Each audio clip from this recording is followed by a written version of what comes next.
Nagsisimula ang pelikula sa isang lalaki na nagngangalang Yuan Tiang-ang. Noong bata pa siya sinabi ng isang manghuhula na siya ang magiging pinakamalas at mapanganib na tao. Pinaniwalaan niya na ang sino mang maging malapit sa kanya ay palaging nasa panganib. Ito ay nangyari nang ang kanyang mga magulang ay pinatay ng mga mangkukulam pagkatapos na siya ay ipinanganak. Dahil sa pangyayaring iyon inakala ng lahat na siya ay isang kakilakilabot na halimaw at ang mga tao sa kanyang nayon ay pinalayas siya at hindi siya kinakausap. Buti na lamang at binantayan siya ng kanyang tiyuhin na naniniwala ang kanyang sumpa ay hindi mapanganib kundi isang gantimpala mula sa taas. Ngunit ang kanyang tiyuhin ay nagkamali, noon 15 years old si Yuan, siya ay nagkasakit. Habang ang kanyang tiyuhin at ang mga kaibigan niya ay inatake at pinatay ng mga masasamang mangkukulam. Lumabas na gusto ng mga mangkukulam ang napakalakas na espada na tinatawag na Dragon Abyss Sword. Ang espadang ito ay maaaring wasakin ang buong mundo dahil ito ay napakalakas. Ngunit itinago ito ng tiyuhin ni Yuan, kaya hindi ito nakuha ng mga mangkukulam. Makalipas ang 2 araw ay nagising si Yuan. Ngunit nang tumingin siya sa paligid ay nakita niya ang kanyang nawasak na tahanan at wala na ang kanyang tiyuhin. Dahil sa mga masasamang mangkukulam na iyon, kaya naisip ni Yuan na marahil ay isinumpa na talaga siya ng langit. Simula noon ay, determinado siyang maghiganti para sa kanyang tiyuhin at labanan ang inaakala niyang magiging kapalaran niya. Pagkatapos mabuhay si Yuan ng mag-isa, isang araw natuklasan ni Yuan ang isang espesyal na bagay tungkol sa kanyang sarili. Nalaman niyang masasabi niya kung kailan mamamatay ang isang tao sa pamamagitan lamang ng pag-alam ng kanilang kaarawan. Sa kanyang paglaki si Yuan ay naging isang upahang asasin para lang mabuhay. At upang hanapin din ang pumatay sa kanyang tiyuhin.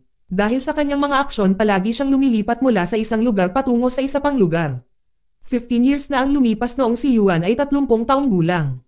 Siya ay naninirahan sa isang lungsod, doon niya nakilala ang isang babaeng nagngangalang Ashina. Siya ay isang tagapamagitan sa pagitan ng mga kliyente at mga asasin tulad ni Yuan. Isang araw gusto ni Yuan na mabayaran siya dahil natapos na niya ang kanyang trabaho. Ngunit kakaiba ang kanyang paraan ng paghingi ng bayad at nalilitong ipinaliwanag kay Ashina ni Yuan na gusto niyang mabayaran siya sa pamamagitan ng pagtimbang ng buto ng kanyang mga target. Pagkatapos ay imumultiply ang timbang sa edad ng target para malaman kung magkano ang dapat na ibayad sa kanya. Nang marinig si Ashina ay mukhang nalilito, ngunit sinubukan niyang unawain. Pagkatapos mabayaran, nagbigay muli si Ashina ng bagong trabaho kay Yuan. Sa pagkakataong ito ang kanyang target ay ang isang general na may sakit. Ngunit ang general ay gusto pa ring bumalik sa digmaan upang tulungan ang kanyang mga sundalo. Ang general na ito ay ang susunod na target ni Yuan. Ilang sandali lang pagkarating ni Yuan sa kinaroroonan ng general ay mabilis niyang tinapos ang isa sa mga sundalong nakaharang sa kanyang daraanan sa isang galaw lang. Ngunit tila nag-aalala si Yuan sa kalusugan ng general kaya binigyan niya ang general ng 2 pagpipilian. Una, hayaan siyang patayin ni Yuan doon o bumalik sa larangan ng digmaan upang iligtas ang kanyang mga sundalo at mamatay doon. Pinili ng general ang pangalawang pagpipilian dahil mas marangal ang mamatay sa labanan kaysa mapatay ng isang asasin. Kinabukasan kumalat ang balita na namatay na ang general sa labanan. At hindi nagtagal ang emperador ay narinig ang tungkol dito. Ang kanyang mga tagapayo ay naisip na ito ay mabuti para sa emperador.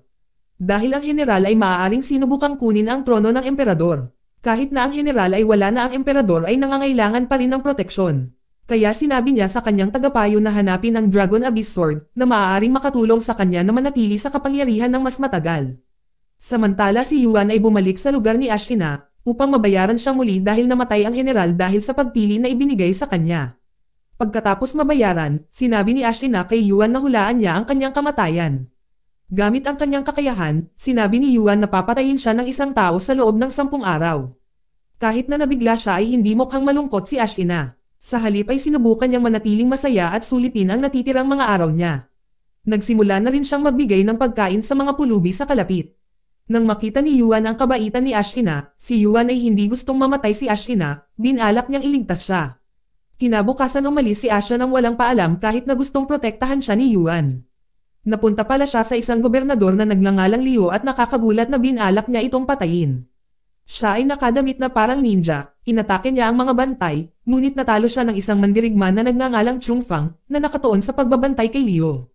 Kahit na binugbog siya ni Chung Fang, hindi niya agad pinatay si Ashina, sa halip ay ikinulong niya ito. Kalaunan ay nakipagkita si Chung Fang kay Liu upang pag-usapan ang mga chismis tungkol sa pag-alis ng emperador sa kabisera. Sinasabing ililipat ng emperador ang palasyo para protektahan ang kanyang trono mula sa mga rebelde at ang mga nagbabalak laban sa kanya. Samantala si Liu ay nagpasya na tanungin si Ashina. Lumabas na may sama ng loob si Ashina, dahil sinalakay at pinatay ng tropa ni Liu ang kanyang pamilya at mga tao sa kanyang nayon. Kaya bago ito mamatay nais ni Ashina na maghiganti sa pamamagitan ng pagpatay kay Liu. Si Liu ay humingi ng paumanhin sa pagsasabing siya ay kumilos ayon sa utos ng royal na lipulin ang mga taong may Turkish descent kasama na ang pamilya ni Ashina. Noong panahong iyon ay gusto ni Liu na palayain si Ashina, ngunit sinabi ng mga panuntunan na kailangan niyang magbayad para sa kanyang tangkang pagpatay kay Liu. Nang ibalik si Ashina sa kanyang kulungan ay inatake sila ni Yuan at pinatay silang lahat. Pagkatapos ay sinamantala ni Ashina ang pagkakataon na tapusin si Liu. Matapos saksakin si Liu, si Ashina ay tumakas kasama si Yuan. Ngunit si Chongfang at ang kanyang mga kawal ay hamarang sa kanilang daanan. Kaya kinailangan nilang lumaban, na nakakagulat na alam ni Chongfang ang parehong martial arts gaya ni Yuan at nagkaroon ng walang kapantay na laban. Sinabi ni Yuan kay Ashina na umalis bago siya mahuli ng mga kawal. Nang mawala na si Ashina tumigil si Chongfang sa pag-atake kay Yuan. Dahil siya ang pinakamahusay na estudyante ng tiyuhin ni Yuan at may alam siyang espesyal na diskarte sa martial arts. May koneksyon din si Liu sa pamilya ni Yuan, nang marinig ito ni Yuan ay gumamit ng acupuncture si Yuan para pagalingin ang mga internal injuries ni Liu. Ngunit nanatiling walang malay si Liu. Pagkatapos tulungan si Liu, si Yuan ay nagpasyang manatili sandali at alamin ang higit pa tungkol sa kanyang pamilya. Mula nang ipanganak siya ay namatay ang mga miyembro ng kanyang pamilya ng isa-isa. Kaya wala siyang masyadong alam tungkol sa kanila. Isang gabi ibinahagi ni Chongfang ang sikreto ng Dragon Abyss Sword kay Yuan. Ipinakita niya sa kanya ang isang lumang painting na ginawa ni Yuan noong bata pa siya gamit ang sarili niyang dugo. Sa painting ipinakita nito ang paghahanap ng espada sa isang puno ng palma sa isang supernatural na mundo. Nang makita ang painting, ay nagpabalik sa kanya ang mga alaala noong siya ay bata pa. Si Chongfang pagkatapos ay ibinigay kay Yuan ang Dragon Abyss Sword. Na nagsasabing ito ay ginawa ng kanilang mga ninuno at hinanap ng mga emperador para sa kapangyarihan nito. Para panatilihin itong ligtas mula sa mga taong gustong kontrolin ang mundo, pinrotektahan ito ng tiyuhin ni Yuan. Ibinunyag din ni Chongfang na nawala si Yuan nang salakayin ng mga mangkukulam ang kanyang tiyuhin na parang pinoprotektahan siya ng mga Diyos. Nang marinig ito ibinahagi ni Yuan na siya ay may malubhang sakit noong panahong iyon at madalas na nagkaroon ng kakaibang panaginip. Isang araw nagising siya sa isang bato, pagkatapos ay ipinaliwanag ni Chongfang na ang bato na binanggit ni Yuan ay ang Star Moonstone. Kung saan ang isang espesyal na pagpapala ng bituin ay bumagsak na nagbibigay dito ng kamangha-manghang kapangyarihan. Ang bituin na Moonstone ay nakakapagpagaling pa ng anumang karamdaman. Kaya nagpa siya silang gamutin si Leon na umaasa madyay gising siya. Kinabukasan, sinabi ni Yuan kay Chongfang na plano niyang ipaghiganti ang pagkamatay ng kanyang tiyuhin at iligtas si Ashina mula sa kanyang kapalaran. Ngunit sinabi ni Chongfang na hindi mababago ni Yuan kung ano ang kanyang kapalaran. Ngunit si Yuan determinado na subukan. Samantala ang isang royal magician na si Yuan ay nagbabalak ng kudeta. Bukod pa sa kanyang trabaho sa kaharian, si Yuan ay bahagi ng isang sekta na kilala sa mga mystical powers. Malinaw sa kanyang mga kakayahan na si Yuan ay isa sa mga mangkukulam na pumatay sa tiyuhin ni Yuan. Sa ilang sandali matapos pumunta si Ashina kay Yuan para sa tulong upang iligtas si Yuan. Hindi niya alam na si Yuan ay isang tuso at masamang mangkukulam. Doon niya ibinigay ang kinaroroonan ng Dragon Abyss Swords bilang kanyang bayad. Nang marinig, si Yuan ay sabik na sumang-ayon at nagpadala ng mga tropa upang salakayin ang lugar ni Liu. Ngunit nalaman lamang na si Chongfang at ang iba ay umalis na. Si Yuan pagkatapos ay nag-utos sa kanyang mga estudyante para hanapin si Liu at mabilis nila itong nahanap. Samantalang si Yuan at ang kanyang mga kasama ay nakarating sa bundok upang hanapin na ang Star Moonstone upang pagalingin si Liu. Ngunit hindi siya nagising gaya ng inaasahan. Habang naghihintay si Ashina, Yuan at ang kanilang mga kawal. Si Ashina ay nadismaya kay Yuan dahil sa pakikipagtulungan kay Chongfang para iligtas si Liu. Sa galit hiniling niya na patayin silang lahat. Pagkatapos mapatay ang mga sundalo ni Yuan, ginamit niya ang kanyang espesyal na kapangyarihan para kontrolin ang mga bangkay. Nang makita ito ni Yuan na pagtanto niyang si Yuan ang pumatay sa kanyang tiyuhin. Si Yuan ay galit na galit at lumaban para talunin ang lahat ng kawal ni Yuan. Nang makita ni Yuan ang kakayahan ni Yuan natakot siya at gusto siyang patayin bago pa niya mailabas ang kanyang buong kapangyarihan. Si Ashina, kahit nagalit siya ay ayaw niyang mapatay si Yuan ng mangkukulam. Kaya sinubukan niyang pigilan ang laban. Habang sina Yuan at Chongfang ay nakaramdam ng matinding kaba. Dahil ginawang zombie ni Yuan ang lahat ng kanyang mga tropa. Mas malala pa hindi sila mapatay at patuloy na nabuhay muli. Nang subukang sirain ni Yuan ang magic wand ni Yuan na trap siya ng magic. Nakita ito ni Ashina at mabilis na sinira ang wand. Ngunit nakalulungkot na pinatay ni Yuan si Ashina. Matapos patayin ni Yuan si Ashina, kinuha niya ang Dragon Abyss Sword at umalis kaagad. Pagkagising ni Yuan at Chungfang, nalaman niyang patay na si Ashina. Samantalang si Liu ay nakatanggap ng milagro mula sa Star Moonstone. Sa sandaling iyon ay nadurog ang puso ni Yuan sa pagkawala ni Ashina, kaya binigyan niya ito ng wastong libing upang parangalan ang kanyang kabaitan. Mula sa araw na iyon ay determinado siyang talunin si Yuan sa anumang paraan. Dahil ang mga aksyon ni Yuan ay naging sanhi ng pagkawala ng 2 taong mahal niya. Sa parehong oras ipinakita ni Yuan ang Dragon Abyss Sword sa kanyang ama na isang tagapayo ng emperador. Ngunit ang kanyang ama ay nagnanais na ibigay ang espada sa emperador. Si Yuan ay hindi sumang-ayon dahil kailangan niya ang espada upang angkinan ang trono para sa kanyang sarili. Dahil ang kanyang ama ay masyadong tapat sa emperador, si Yuan ay nagpasya na patayin siya. Pagkatapos ay pinamunuan niya ang kanyang mga tropa sa palasyo para pabagsakin ang emperador. Nagpakalat pa siya ng tsismis na pinatay ng emperador ang sarili niyang ama. Sa huli ay nagtagumpay si Yuan na maluklok sa trono para sa kanyang pansarili. Sa ibang lugar nagising lang si Yuan mula sa isang panaginip kung saan nakita niya ang kanyang tiyuhin. Sa panaginip na iyon ay naging mas determinado siyang maghayganti sa pagkamatay ng kanyang tiyuhin.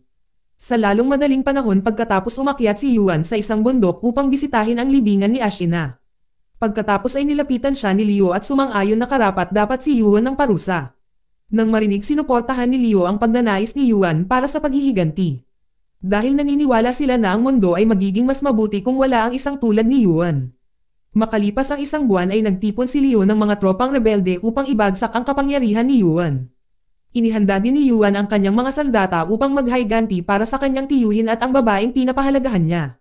Ngunit si Yuan ay may mga matitinding sundalong zombie na nakipaglaban sa mga rebelde. Kaagad pagkatapos umalis si Yuan sa kabisera upang tulungan ang mga tropa. Noong panahong iyon marami sa mga sundalo ni Liu ang nasugatan sa digmaan. Ngunit hinimok sila ni Chungfang na patuloy na lumaban hanggang sa mapabagsak nila si Yuan. Ang mga opisyal ng palasyo ay nagkakaroon ng malaking salo-salo upang ipagdiwang si Yuan bilang emperador. Lahat sila ay masaya, hindi iniisip ang buhay ng mga tao. Ngunit doon ay hindi sineseryoso ni Yuan ang mga tropa ni Liu at planong gawing mahirap ang kanilang lugar sa pamamagitan ng katiwalian. Habang si Yuan at ang kanyang mga kawal ni Liu ay tahimik na nakalapit sa lugar. Si Yuan ay dumating din malapit sa palasyo, gamit ang kanyang martial arts skills tinalo ni Yuan ang mga gwardya at pumasok sa loob. Nang walang pag-aalinlangan ay nilabanan niya at pinatay ang isang tiwaling opisyal. Pagkatapos ay hinamon ni Yuan si Yuan na makipaglaban, ngunit bago pa sila makapagsimula ay pinatay ni Yuan ang lahat ng kanyang sariling mga sundalo. At ginawa silang mga zombie, naisip niya na ito ay bigyan siya ng kalamangan. Gayunpaman si Yuan ay hindi natakot at nagsimulang talunin ang mga zombie. Sa pagkakataong ito ay nagawang talunin ni Yuan ang lahat sa pamamagitan ng mahika. Dahil mula nang mamatay si Ashina, ang galit ni Yuan ay ginawa siyang malakas. Dahil sa kanyang lakas at kumpiyansa sa wakas ay nagawa ni Yuan na talunin si Yuan sa isang suntok. Ngunit ang pinakamahalaga ay nakamit niya ang kanyang paghihiganti. Nang makita ang lakas ni Yuan, ang hukbo ng palasyo ay nagsimulang sumuko. Nang buong pagmamalaki ay naglakad si Yuan sa gitna nila habang hawak-hawak ang ulo ni Yuan. Ito ay nagpapakita na wala na ang kapangyarihan ni Yuan. Matapos manalo sa labanan si Yuan ay nahimate at nanaginip. Nakita niya ang diwa ni Ashina, bago sila maghiwalay ng landas magpakailanman. Pinayuhan siya ni Ashina na mamuhay ng magandang buhay tulad ng isang regular na tao. Bukod sa pagbibigay ng mensaheng ito ay binigyan din siya ng isang bote bilang isang pampaswerte. Kinabukasan ay nagising si Yuan matapos mawala ng malay at natagpuan ang bote na ibinigay ni Ashina sa kanya. Hindi niya akalaing magiging totoo ang bote. Pagkatapos sabihin ni Liu kay Yuan na pinalitan niya ang pangalan ng Dragon Abyss Sword ng Spring Sword. 2 taon nang nakalipas, si Yuan ay nagpasya siyang maglakbay muli. Sa pagkakataong ito ay binalak niyang bumalik sa dati niyang tahanan at magsimula ng bagong buhay. Pagdating niya doon ay inayos niya ang lambak upang gawing mas magandang tirahan. Matapos ang maraming taon ng paninirahan doon ay madalas pa ring isipin ni Yuan ang tungkol sa kanyang tiyuhin at si Ashina. Kahit na tumanda na siya ay hindi niya sila nakakalimutan. Makalipas ang 200 taon ay nabubuhay pa si Yuan. Ngunit may iba na siyang hitsura, nagsuot siya ng maskara na nakapikit sa kanyang mukha. Noon ay kilala siya bilang ang iginagalang na master ng Spring Sword. Si Yuan ay naglalakbay upang makahanap ng isang taong maaaring pumalit bilang tagapagtanggol ng Spring Sword. Dito nagtatapos ang palabas. Salamat sa panonood, kaibigan.